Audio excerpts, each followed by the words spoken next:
remercions le Seigneur qui vient de nous accorder ce moment précieux. C'est un moment merveilleux. C'est une journée de plus pour nous afin que nous puissions évidemment mettre notre vie en ordre avec notre Dieu. Cette journée, nous ne pouvons qu'être reconnaissants parce que nous avons la vie. Combien de millions de personnes ce matin n'ont pas ce souffle que nous avons. C'est ainsi que chaque seconde que nous avons, nous devons utiliser cela sciemment, consciemment, être conscient de ce que nous sommes et mettre notre vie devant sa face en tout temps. Donc, ce matin, nous allons passer à une petite exhortation qui se trouve évidemment, le pasteur avait déjà prié pour la parole. Donc, nous allons parler ce matin d'une nouvelle race. L'autre, il y a 2 semaines, on a parlé d'être convaincu. Si tu es convaincu, tu vas avec beaucoup d'assurance. Donc, ce matin, nous voulons parler simplement de cette race-là de personnes qui sont convaincues. Donc, Christ, quand il est venu, la première des choses qu'il a fait, c'est qu'il voulait une race de gens qui lui sont semblables. Et c'est de cela que nous allons parler ce matin. Donc, notre texte de base se trouve dans le livre de Actes des Apôtres, chapitre 17. Je vais lire simplement un seul verset, le verset 28. Et puis, je vais ajouter d'autres versets au fur et à mesure, donc avec le temps que nous avons. Donc, la Bible nous dit ceci, « Car en lui, nous avons la vie. » Voyez? Donc, nous sommes en Jésus-Christ. C'est là que nous sommes maintenant. Maintenant que nous sommes de nouvelles créations. Nous sommes en lui. Donc, les gens qui nous regardent, ils ne nous voient pas. Ils ne voient pas cet vieil homme. Donc, nous avons été dépouillés complètement du vieil homme. Et nous avons revêtu l'homme nouveau. Et c'est ainsi qu'avec cet homme nouveau, nous sommes en lui. Et la Bible nous dit que car en lui, nous avons la vie, le mouvement et l'être. C'est de ce qu'on dit aussi quelques-uns de vos poètes. De lui, nous sommes la race. Et dans d'autres versions, on dit que de lui, nous sommes de sa race. Donc, nous sommes maintenant de la race de Dieu. Parce que, comme nous dit, la Bible nous dit qu'en lui, nous avons le mouvement. Nous avons la vie et nous avons l'être. Donc, c'est vraiment une identification. C'est-à-dire, nous sommes identifiés en lui. Si nous avons la vie en lui, c'est-à-dire que ce n'est pas notre vie, c'est sa vie à lui. C'est ce que Paul a dit dans Galates chapitre 2, verset 20. Il a dit que ce n'est pas moi qui vis. Si je vis dans ce corps, je vis par la foi au Fils de Dieu. Donc, c'est lui qui vit en moi. Maintenant, nous connaissons très bien tout cela. Le problème que nous avons maintenant aujourd'hui, c'est simplement d'être conscient de ce nouvel état, de ce que nous sommes devenus en Christ. Puisque tout ce que nous sommes devenus, c'est reproduit. C'est reproduit, c'est ainsi que les gens peuvent voir cela en dehors de nous. C'est ainsi que c'est feu qu'il a placé en nous. Si ce feu continue à brûler, si cette puissance continue à brûler, les autres verront évidemment ce que nous sommes devenus, le changement qui s'est produit en nous. En lui, nous avons le mouvement. Nous avons l'être. C'est-à-dire, nous sommes devenus lui. Selon 1 Corinthiens, chapitre 6, verset 17, dit que tout ce que Dieu a uni, que personne ne le sépare. Donc, nous sommes unis en lui. Donc, nous sommes devenus un seul esprit. Donc, maintenant, le problème pour nous, c'est que nous devons être conscients de cet état que nous sommes devenus maintenant. Donc, notre âme doit être consciente, non pas de ce que nous croyons ou bien de ce que nous espérons, mais doit être conscient de cette nouvelle réalité. Voyez? Puisque tout se passe dans cette nouvelle réalité. Dans ce que nous sommes devenus en lui, une nouvelle race. Et je pense que les apôtres, ils n'ont pas véritablement compris le sens de ce que Jésus parlait de la résurrection. Ils étaient aussi des hommes comme nous. Ils se posaient beaucoup de questions. Ils avaient des hauts et des bas. Ils n'ont pas compris ce ce que la résurrection allait produire. Pourquoi? Parce que la Bible nous dit que c'était un secret. Il dit que même si les chefs de ce siècle le savaient, ils n'allaient même pas amener Jésus-Christ sur la croix. Le chef de ce siècle, oui, le prince de ce monde. Il dit que si ce prince-là, s'il le savait tout simplement, il n'aurait pas pu crucifier Jésus. Pourquoi? Parce qu'au travers de ça, d'ailleurs, il a caché cela. Jésus n'a jamais parlé de cette nouvelle race. Pourquoi? Parce que Satan allait mettre ses pieds dedans. Mais au travers de la résurrection, il y a quelque chose de spécial qui est sorti. Vous savez très bien que quand nous sommes nés de nouveau, la première des choses qui s'est produite en nous, c'est que notre esprit, cet homme intérieur, est recréé de nouveau. C'est au travers de cet homme intérieur qui est en contact, que le contact avec Dieu s'est produit dans notre esprit. Notre esprit est complètement recréé, renouvelé complètement. Donc, c'est la partie de l'homme qui entre en contact avec Dieu. Donc, dans l'homme, il y a déjà un tiers de l'homme qui est complètement comme Christ. C'est notre esprit. Et sa résurrection a rendu possible cette nouvelle création, cette nouvelle espèce d'homme qui incarne la vie de Christ, qui pouvait dire en lui, nous sommes de sa race, nous avons l'être, le mouvement et la vie. Cette conscience, c'est ce que les apôtres avaient. Ils savaient quelque chose dans tout ça. Vous savez ce que la religion fait de l'homme? C'est qu'il place évidemment cette conscience dans l'âme de la personne, la conscience de Dieu. C'est comme cela que partout dans toutes les religions, vous allez voir, ils sont conscients de ce qu'ils sont en train de faire. Ils sont conscients de ce Dieu qu'ils sont en train d'adorer. Mais quand nous entrons maintenant dans cette nouvelle dimension et que nous sommes conscients de ce que nous sommes devenus en Christ, cette nouvelle race, notre manière de parler change. Notre façon de penser change. Et cela, c'est d'une façon progressive, mais constante dans cette croissance de ce que nous sommes devenus en Jésus-Christ. Donc, nous gardons cette croissance. Nous gardons la constance. C'est-à-dire, chaque jour, nous nous rappelons à nous-mêmes ce que nous sommes devenus en Jésus-Christ. Ce que la résurrection a rendu possible. Ce que la résurrection a produit. Ce qui fait qu'avec cette nouvelle race, nous pouvons nous mettre devant Dieu sans condamnation, sans complexe, sans culpabilité, sans aucun autre complexe. C'est comme cela que la parole de la Bible nous dit dans Romains chapitre 5, verset 17, nous dit qu'à ceux qui ont reçu la grâce en abondance et le don de la justice, ils sont maintenant en train de régner. La justice de Dieu, c'est ce qu'il nous a donné. Il nous a fait justice, il nous a fait sanctification, il nous a fait sagesse, selon 1 Corinthiens chapitre 1, verset 30. Donc, la résurrection a produit des choses extraordinaires que même les apôtres n'avaient pas vraiment conscience de ce que cela pouvait être. Donc, l'homme maintenant qui était séparé de Dieu depuis le jardin d'Éden, l'homme avait maintenant accès à la présence de Dieu.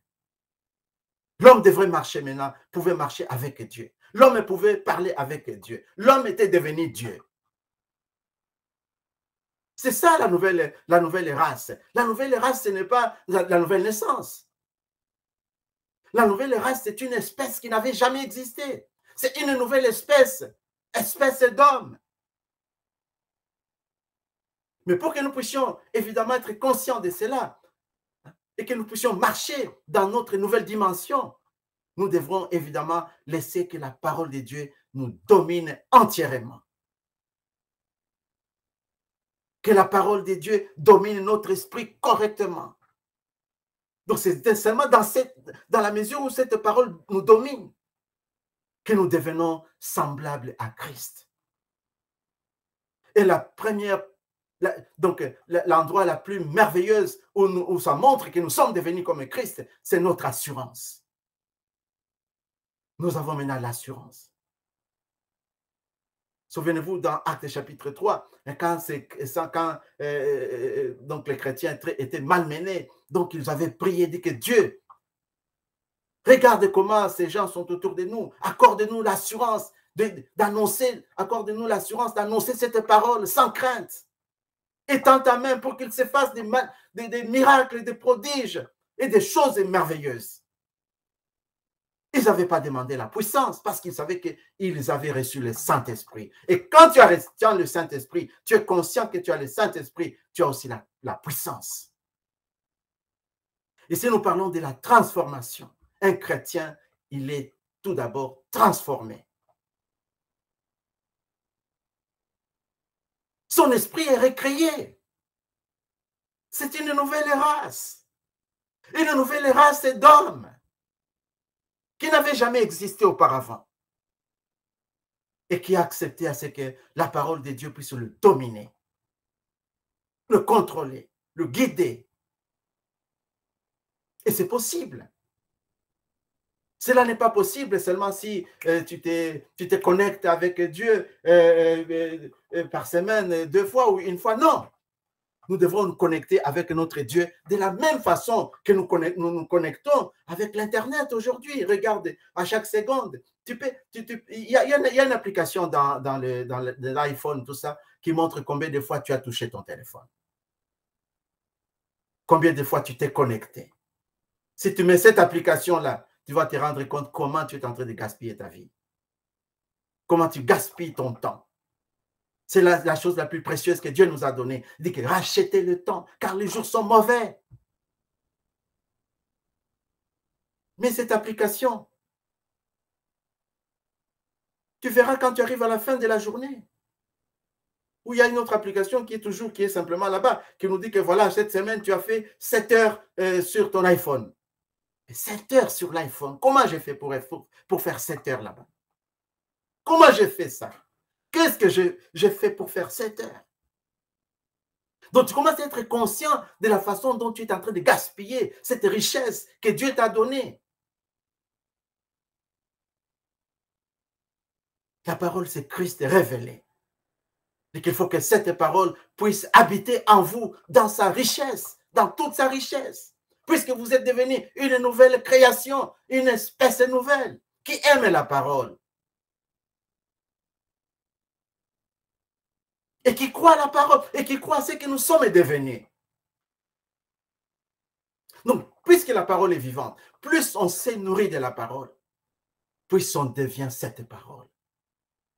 Cette parole rentre dans ta subconscience. Quand il y a une circonstance qui s'est produite, c'est cette chose-là que tu as plantée qui sort en premier. C'est très, très important pour nous de nous connecter à notre Dieu.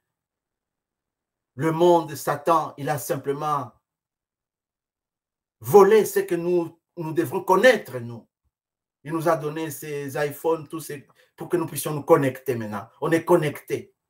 Plutôt que nous devons nous connecter aux choses de Dieu. Donc, plus nous sommes connectés à la parole de Dieu, plus cette parole commence à nous édifier, à nous élever. Édifier vient d'édifice, qui veut dire simplement grandir, être plus fort, plus conscient de ce que nous sommes devenus en Jésus-Christ. C'est une nouvelle race. En lui, nous avons le mouvement. Quand tu étends simplement ta main, cette puissance qui est en toi, ce fleuve d'eau vive, selon Jean chapitre 7, verset 37, dit que nous avons en nous des fleuves d'eau vive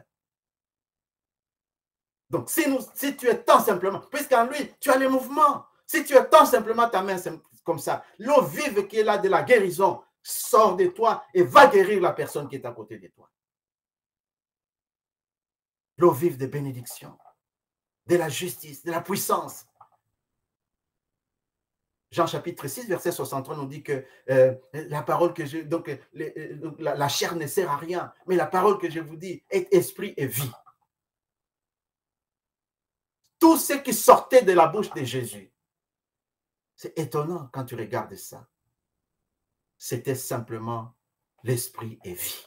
L'esprit et vie. C'est comme cela la vie de Jésus était. Il n'y avait pas quelque chose d'autre de pourriture qui pouvait sortir de mort plutôt, qui pouvait sortir de sa bouche. Et c'est Jésus qui est c'est celui que nous devons imiter. Pourquoi? Parce que nous avons l'esprit qui était en lui. Nous vivons en dessous de nos privilèges. De la manière dont nous gaspillons notre temps, de la manière dont nous ne sommes pas conscients de ce que nous sommes devenus, de la manière dont nous ne prenons pas conscience de notre croissance. Nous voulons demeurer des bébés spirituels éternels. La croissance spirituelle, ce n'est pas simplement pour les pasteurs, ce n'est pas pour les apôtres, pour les archibishops. Non, on a reçu le même esprit. Dit que voici les miracles qui accompagneront ceux qui auront cru. Ils n'ont pas dit que voici les miracles qui accompagneront les bishops ou les archibishops ou les pasteurs. Non, ceux qui auront cru, tous les croyants. C'est ça le même pied d'égalité là où Christ nous place. En tant que des enfants de Dieu, en tant que cette nouvelle création que nous sommes devenus. Dit que si le prince de ce monde savait qu'il n'allait pas amener Christ sur la croix, parce que de cette résurrection allait sortir une race nouvelle, la race de Dieu. C'est comme ça que Paul pouvait bien parler aux Corinthiens, dire que nous prêchons la sagesse de Dieu, qui est mystérieuse et cachée. C'était exactement une sagesse qui est mystérieuse et cachée. Et c'était caché auprès. Satan ne pouvait pas comprendre ça. Dit que Dieu, avant la fondation du temps, du siècle, donc il avait destiné, sera pour notre gloire. Cette sagesse était destinée pour notre gloire. Et ce matin, cette gloire est en nous. Ce matin, nous marchons avec cette gloire. Puisque nous connaissons qui nous sommes devenus. Nous sommes tellement conscients de cette présence, conscients de cette nouvelle nature, conscients de notre responsabilité en tant que des enfants de Dieu. La nouvelle race. Donc Jésus, quand vous regardez dans le livre de Jean chapitre 3, pas de verset 3, Jésus dit à Nicodème, il dit à Nicodème, Nicodème, tu dois naître de nouveau. Tu dois naître de nouveau. Donc, naître de nouveau, c'est simplement le changement de vie, changement de mentalité. Ça, c'est ce que Jésus a dit. Une seule place là où Jésus avait parlé de cette nouvelle naissance. Et quand nous sommes nés de nouveau, nous changeons aussi de camp. Nous ne sommes pas dans le camp de Satan. Donc, la nouvelle naissance, c'est simplement le changement de notre façon de faire, le changement de vie. Mais tandis qu'une nouvelle race, la nouvelle race, c'est une espèce nouvelle. C'est comme ça que la Bible nous dit que nous sommes de sa race. Il nous a engendrés par la parole de la vérité. Nous avons été engendrés. Donc nous sommes nés de cette parole. Donc les liens entre... Donc Christ a fait qu'au travers de la parole, nous sommes sortis de la parole de Dieu. C'est une vérité tellement profonde.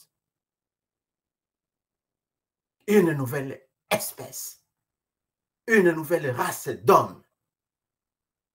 Ils ont une certaine façon de parler.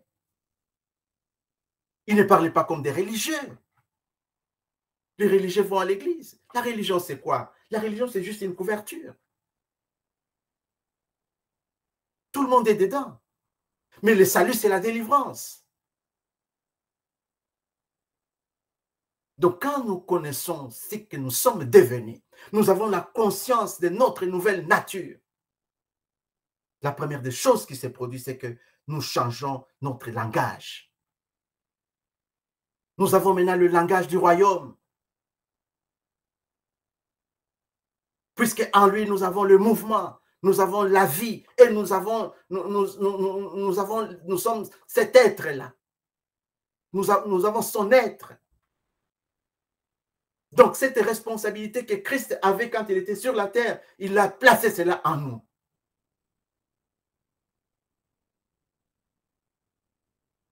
Nous devrons nous rassurer notre cœur, être conscients de notre nouvelle nature.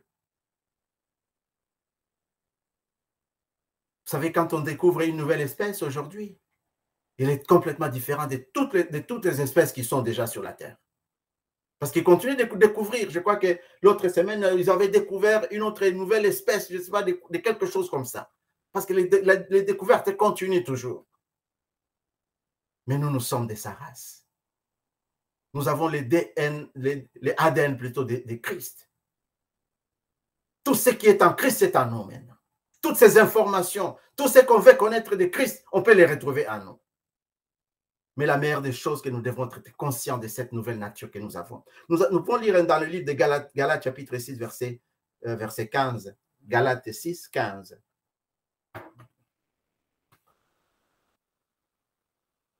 C'est toujours Paul qui parle aux Galatiens.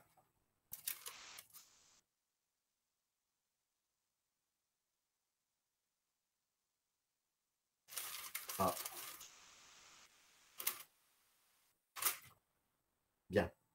Car ce n'est rien qu'être circoncis ou incirconcis. Ce qui est quelque chose, c'est d'être une nouvelle création. Paul pouvait bien dire aux Galatiens que votre circoncision ou l'incirconcision, c'est rien ça. Paul pouvait bien dire aux Galatiens exactement ce que Jean-Baptiste avait dit aux Juifs. Il leur a dit, c'est fini avec vos sacrifices de moutons. Vous arrêtez avec ça. 3000 ans passés ou 2000 ans passés, vous faisiez la même chose. Maintenant, vous ne faites plus ça. C'est terminé. Et Paul pouvait bien dire aux Galatiens, vos circoncisions, là, ça ne sert à rien. Vous savez très bien que dans la religion juive, dans le judaïsme, si tu n'es pas circoncis, tu ne pouvais pas rentrer dans le temple de Salomon. Tu n'avais pas accès avec les enfants de Dieu. Il fallait être circoncis pour être au milieu de ces gens-là. Mais Paul devait venir et bouleverser les choses. Et que ce n'est pas ça qui compte. Mais ce qui compte, c'est d'être une nouvelle création. D'avoir des pensées, d'avoir son esprit qui a été recréé à l'image, selon l'image de Christ lui-même. Et cet esprit se renouvelle dans la connaissance. Combien c'est merveilleux d'avoir la connaissance. Vous savez que votre foi ne peut jamais monter plus haut que votre connaissance. Plus vous connaissez, plus votre foi grandit. Plus vous appliquez aussi. Voyez. Dès que ce qui est quelque chose, c'est simplement être une nouvelle création. C'est-à-dire vous parlez différemment, vous pensez différemment, vous marchez différemment, vous agissez différemment. Si simplement nous pouvons prendre, je ne sais pas vraiment ce que nous faisons avec tout ce que nous écoutons.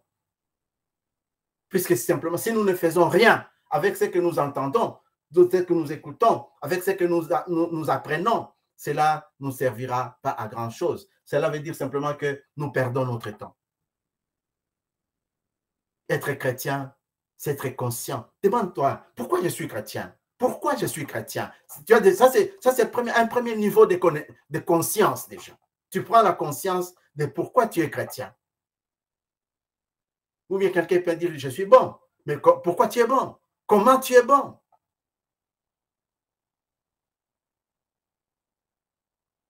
Vous voyez très bien que dans ce que Dieu nous a accordé comme grâce, cette grâce va avec beaucoup de sacrifices. Et si tu ne fais pas de sacrifices, Dieu a fait sa part. Dieu veut que tu fasses aussi ta part. C'est comme ça que ce premier chrétien, le chrétien primitif, Ils avaient peur de rien. Même s'ils sont malades. Ils n'avaient pas peur.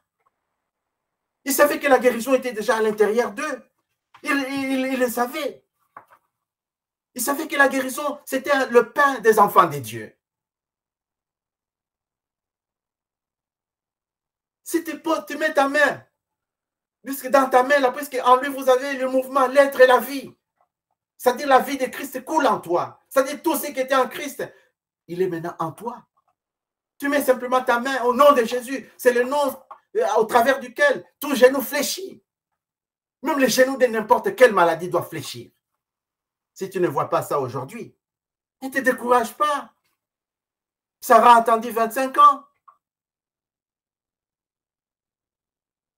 C'est une occasion d'améliorer, de pousser encore plus loin. Cela ne veut pas dire que c'est l'incrédulité. Non, tu ajoutes encore la puissance pour que cette chose-là puisse être complètement écartée de toi. Mais tu gardes la foi. Tu restes constant dans la foi. C'est ça, être une nouvelle race de Dieu. La race de Dieu, ce n'est pas une race qui abandonne. C'est une race qui fait comme Jésus. Vous savez, si vous lisez dans le livre de Matthieu, donc à partir du verset 1 et jusqu'au verset 5, 4, donc je ne lis pas ça, je vais vous dire ça simplement. Si vous écrivez ça, vous pouvez voir ça après. Jésus rencontre un lépreux. Le lépreux dit, oh, je vais être guéri, aide-moi, je vais être guéri. Et puis Christ, Jésus, donc est-ce que vous pouvez me guérir? Jésus dit, oui, je le veux, je peux te guérir maintenant. Notre Dieu veut nous guérir. Notre Dieu veut nous purifier. Notre Dieu veut nous sanctifier. C'est ce Dieu que nous avons tout abandonné pour le suivre, pour aller là où il est. Voyez? Dit que voici un lépreux qui s'étant approché de se prosternant devant lui et dit, Seigneur, si tu le veux, tu peux me rendre pur. Ça, c'est un lépreux qui était écarté de la société. Jésus étendit sa main. Donc, Jésus étendit la main, le toucha et dit, je le veux, sois pur. Jésus veut que nous puissions être guéris. C'est ça ce qui est dans son cœur. Et ça, c'est le véritable exemple du christianisme. C'est Jésus. Les apôtres, tout ce qu'ils faisaient, ils étaient en train de faire. Ils n'avaient pas vraiment le Saint-Esprit qui était déjà libéré dans eux. Non. Ils ont eu le Saint-Esprit le jour de Pentecôte. C'est le même esprit qui était en Christ. Cet esprit, il a placé cela dans cette nouvelle création que nous sommes devenus. Raison pour laquelle le Saint-Esprit est venu habiter en nous. Pour continuer exactement l'œuvre que Dieu a laissée sur la terre. Pour continuer ce que Christ avait commencé. Mais c'est maintenant à nous de découvrir que nous sommes devenus en Christ afin d'être utiles pour le royaume et aider les autres. Donc, quand nous recevons le Saint-Esprit, nous devenons des témoins. On ne reçoit pas le Saint-Esprit et puis on reste juste assis. Non. Les églises, ce n'est pas... nous ne sommes pas des spectateurs. Chacun est acteur parce que nous avons le même esprit de Christ. Chacun est acteur quelque part là où il est. C'est comme cela qu'il leur a donné cette puissance. Parce que c'était cette nouvelle race qui sortait de lui. Qui sortait de ses côtes. Dit que quand quand Jésus est mort, dit que l'eau est sortie et le sang est sorti aussi. Ça, c'était ce que cette nouvelle espèce d'homme allait sortir de là. C'est exactement la naissance, c'est exactement comme ça se passe dans le naturel. N'oublie pas que tout ce qui est naturel est en même temps spirituel. Tout ce qui est naturel. Donc, qu'est-ce que je veux dire? Le naturel typifie le spirituel. Vous savez, quand une maman veut donner naissance, la chose qui sort, la première, c'est l'eau qui sort, et puis le sang, et puis la vie. De la même façon, Jésus-Christ, sur la croix, l'eau est sortie de ses côtes. Quand on avait pris cette lance, on a mis ça sur ses côtes. L'eau était sortie de ses côtes. Le sang est sorti. À la fin, c'est la vie. Et que j'abandonne le tout entre tes mains. C'était là où cette nouvelle espèce allait sortir. La nouvelle espèce, la nouvelle race, la race des dieux. Donc, je crois que je vais m'arrêter là aujourd'hui. C'est une prédication que je voulais bien, si la grâce de Dieu si Dieu nous fait grâce, poursuivre encore une fois avec ma deuxième partie dans ça. Mais j'aime bien que tout ce que nous sommes devenus, si nous ne faisons rien avec ce que nous recevons d'une façon constante, cela ne produira absolument rien en nous. Nous sommes différents. Dieu a placé sa guérison à l'intérieur de nous. Et puisque nous sommes cette nouvelle création, nous avons accès librement devant les trônes de Dieu. Cet accès où les souverains sacrificateurs avaient peur même d'entrer là-bas. C'est comme ça qu'ils entraient avec des chaînes sur leurs pieds. Parce que personne ne savait qu'est-ce qu'il faisait chez lui dans la cachette. Et quand il entrait dans la présence de Dieu, il avait toutes ces cloches qui étaient autour de lui, qui faisaient beaucoup de bruit. Et quand on attendait pendant quelques 30 minutes qu'il n'y avait pas de bruit, on savait qu'il est déjà mort dans la présence de Dieu. Mais nous, en tant qu'une nouvelle création, la Bible nous dit qu'il n'y a pas de condamnation pour ceux qui sont en Jésus-Christ. Sauf les religieux qui peuvent vous condamner. Mais si vraiment votre cœur ne vous condamne pas, vous êtes libre. Pourquoi? Parce que la Bible nous dit que cet esprit, son esprit nous a libérés complètement. Voyez? Cet esprit de vie nous a libérés de l'esprit de la mort, de l'esprit de condamnation. Et nous a positionnés, nous sommes nés. Ces jours-là sur la croix de Golgotha, nous avons une autre naissance. C'est comme cela que l'apôtre Paul dira dans 1 Corinthiens chapitre 2 verset 7, de que nous prêchons la sagesse de Dieu, qui est mystérieuse, cachée, que Dieu, avant la fondation du siècle, avait destinée pour notre gloire. Et quand tu marcheras aujourd'hui, mon frère, ma soeur, marche avec cette gloire. En toi, il y a la vie, il y a la puissance, il y a la vie, il y a l'être, il y a le mouvement de Christ.